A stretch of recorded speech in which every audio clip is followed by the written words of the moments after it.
નમસ્કાર દર્શક મિત્રો, હું છું મોહન મેરિયા અને આપ જોઈ રહ્યા છો કચ્છ વાગડ ટીવી. સંઘર્ષથી સફળતા સુધીની સફર અને મળવા જેવા માણસોમાં આજે આપણી સાથે ગુજરાત પોલીસના એએસઆઈ પરમાર સાહેબ આપણી સાથે જોડાયેલા છે. સર, પહેલા તો આપણું પૂરું પરિચય દર્શક મિત્રોને આપશો. મારું નામ છે જયેશભાઈ ખેંગારભાઈ પરમાર.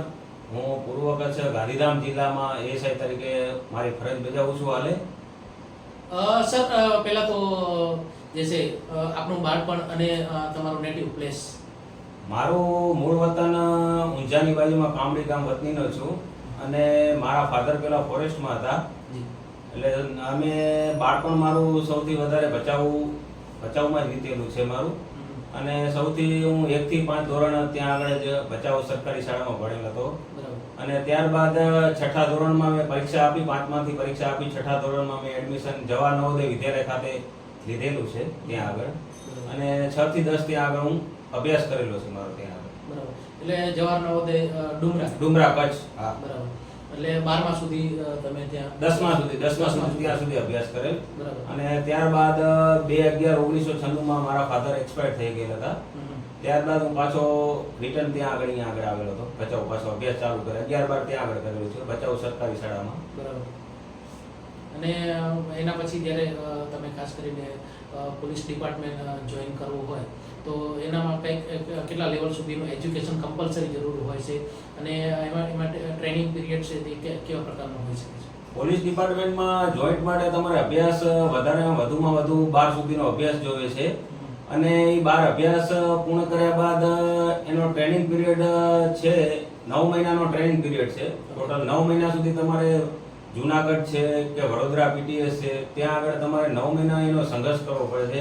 અને 9 મહિના સુધી તમારે પૂરતી તાલીમ ત્યાં આગળ આપવામાં આવે છે. અને ત્યારબાદ તમને પાછા જે જિલ્લા મૂળ મહેકમમાં છે ત્યાં તમને એ પરત મૂકવામાં આવે છે 9 મહિના ટ્રેનિંગ કર્યા બાદ ત્યાં આગળ. બરાબર.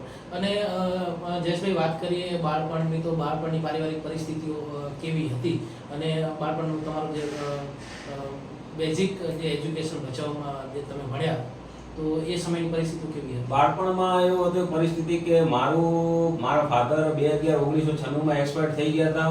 એટલે ઘરની જવાબદારી સંપૂર્ણ મારા ઉપર આવી ગયેલી હતી. ત્યારબાદ 12 અભ્યાસ કર્યા બાદ મેં આદિપુર તોલાણી કોલેજમાં એડમિશન લીધું ને અભ્યાસ કરતો. અને એ અભ્યાસ સવારે 5 વાગે જતા અને પાછો 11 વાગે આવતો. અને 11 વાગ્યા બાદ હું ભચાઉ એસબીઆઈમાં પટાવાળા તરીકે 50 રૂપિયામાં હું સવારથી સાંજ સુધી નોકરી કરતો. અચ્છા. 50 રૂપિયામાં સવારે કોલેજ જતો અને ત્યારબાદ હું 50 રૂપિયામાં ત્યાં આગળ એસબીઆઈમાં પટાવાળા તરીકે હું નોકરી કરતો અને સાંજે 50 રૂપિયા મેળવતો. અને ફાધરનું પેન્શન આવતું અને આ સંઘર્ષ કરેલા ને એમાં ગુજરાન બધું ચડાવેલું છે. અને પરિવારમાં કોણ કોણ છે? પરિવારમાં મારા એક ભાઈ છે, એક બેન છે. બરાબર. અને જે પરિવારમાં સૌથી મોટો હું જ છું હાલે. એટલે પરિવારની તમામ જવાબદારી મારા ઉપર જ છે. અને આટલી બધી પરિવારની જવાબદારીઓ ફાધર ના હોય અને એ વખતે આવી બધી પરિસ્થિતિઓમાંથી પસાર થઈ અને તમે આજે પોલીસ ડિપાર્ટમેન્ટ જોઈન કર્યું, તો એ જે ખાસ કરીને પોલીસ ડિપાર્ટમેન્ટ જોઈન કરવાનું મૂળ શું કારણ? કારણ કે એના પછી તો ઘણું બધું બીજા પણ નોકરીના સ્ત્રોત મળી શકતા હતા. પણ એક સેવા લાયક છે પોલીસ ડિપાર્ટમેન્ટમાં. પ્રજાની સેવા થઈ શકે. મેન હેતુ અમારો એ કે પ્રજાને વધુમાં વધુ અમે સેવા આપી શકીએ. એ અમારો મેન હેતુ છે અમારો. બરાબર. પોલીસ ડિપાર્ટમેન્ટની વાત કરતા હોઈએ તો આજે ઘણી બધી જગ્યાએ ઘણી બધી પ્રકારની નોકરીઓ હશે કે એમાં ઘણી બધી પ્રકારની રજાઓ મળતી હોય છે.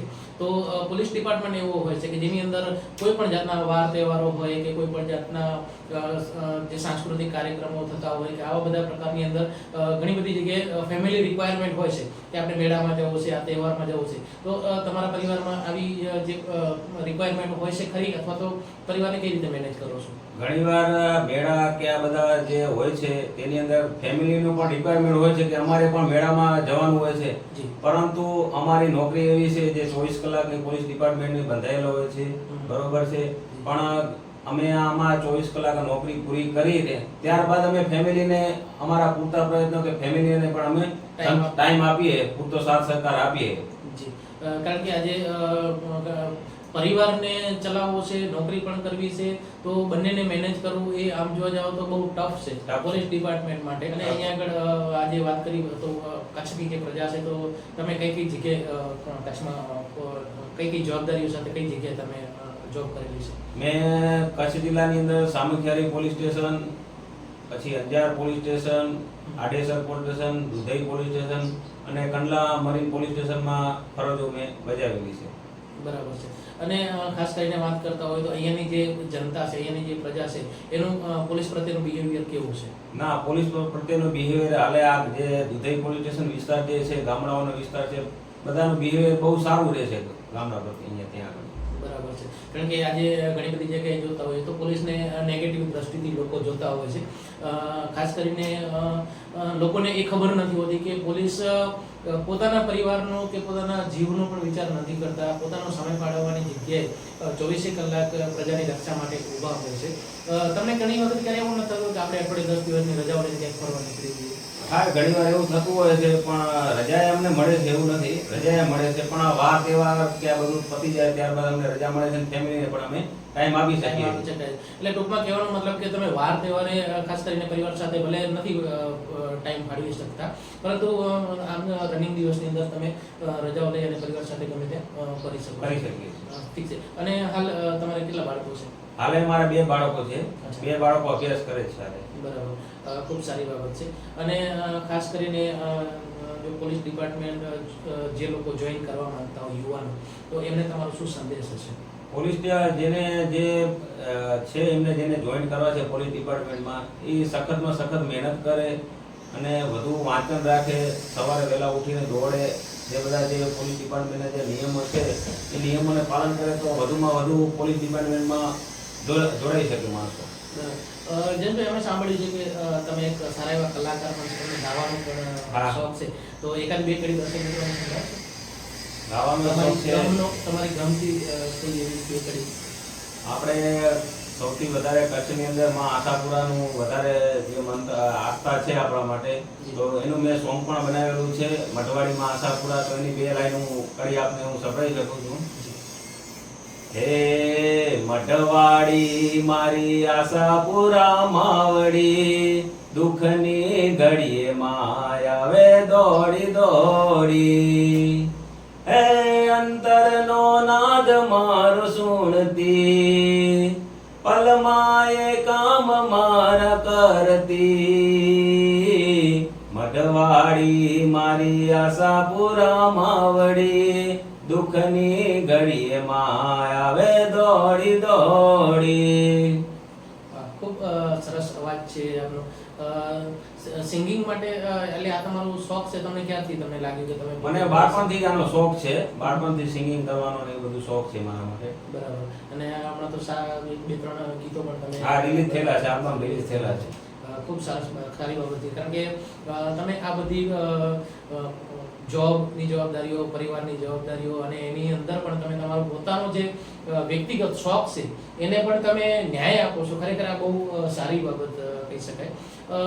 જયેશભાઈ, ખાસ કરીને આજના યુવાનો ઘણું બધું શિક્ષણ મેળવે છે, પણ શિક્ષણ મેળવ્યા પછી એ લોકોને જો સૂઝતું નથી કે અમારે શું કરવું જોઈએ, તો ખાસ કરીને યુવાનો કઈ બાબતોનું ધ્યાન રાખવું જોઈએ, અથવા તો કેવી કોઈ પ્રકારની જોબ અથવા તો શું કરવું જોઈએ?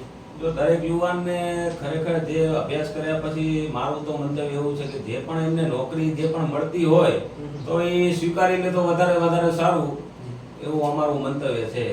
બરાબર. કારણ કે આજે જરૂરી નથી કે બધાને માટે સરકારી નોકરી મળે. બરાબર. કારણ કે સરકાર આજે કરોડો યુવાનો ભણી ગણીને આજે પાસ થયેલા છે, તો કરોડો લોકોને કઈ સરકાર નોકરી નથી આપી શકતી. તો જ્યાં પણ જેવી રીતે જેને જે બી અનુકૂળ આવતું હોય, કોઈ નોકરી હોય, કોઈ પોતાનો વ્યવસાય હોય, નાનાથી નાનો કે મોટામાં મોટો જે બી અનુકૂળતા હોય, તો એ લોકો ખરેખર સ્વીકારવો જોઈએ. જયેશભાઈ, ખાસ કરીને કોઈ પણ દીકરી હોય અગર પોલીસ ડિપાર્ટમેન્ટ જોઈન કરવું હોય તો એ લોકોએ ખરેખર કઈ બાબતોનું ધ્યાન રાખવું જોઈએ, અથવા તો એ લોકો કેવી પ્રિપેરેશન કરવી જોઈએ?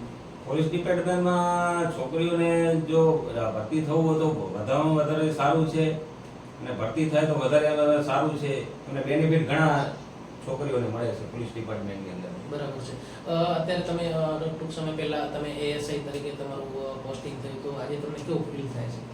ના, હું હેડ કોન્સ્ટેબલમાંથી એએસઆઈનું મને પ્રમોશન મળ્યું તો બહુ સારું, કે 19 વર્ષમાં મને એએસઆઈનું પ્રમોશન મળી ગયું છે. નકર પહેલામાં તો પેલા પોલીસ ડિપાર્ટમેન્ટની અંદર ઘણો આમ ટાઈમિંગ લાગતો હતો. હવે જે સમય ચેન્જ થઈ ગયો છે એ સમય પ્રમાણે મને પ્રમોશન એએસઆઈનું પ્રમોશન હમણાં જસ્ટ મહિના પહેલા મને મળવામાં આવ્યું. ખૂબ સારી બાબત કહી શકે. અને ખાસ કરીને સમાજના લોકો જે આજની તારીખમાં તમે જોશો તો છોકરાઓને ભણવા માટે થઈને કે રોજગાર માટે થઈને જે પ્રમાણે પૂરતો સપોર્ટ જોઈએ એવો નથી મળતો, તો સમાજના લોકોને તમારો શું સંદેશ છે? સમાજના લોકો જેને આ સપોર્ટ નથી મળતો તો સમાજને વિનંતી છે કે વધુમાં વધુ આ લોકોને સપોર્ટ કરે એવી સમાજને વિનંતી છે. ખૂબ ખૂબ ધન્યવાદ જયેશભાઈ, આટલો કિંમતી સમય આપણા બીજા સમયમાંથી ફાળવ્યો અને ખૂબ સરસ મજાની જે માહિતી છે તમે દર્શકો માટે આપી એના માટે મેં આપણા ધન્યવાદ. ધન્યવાદ.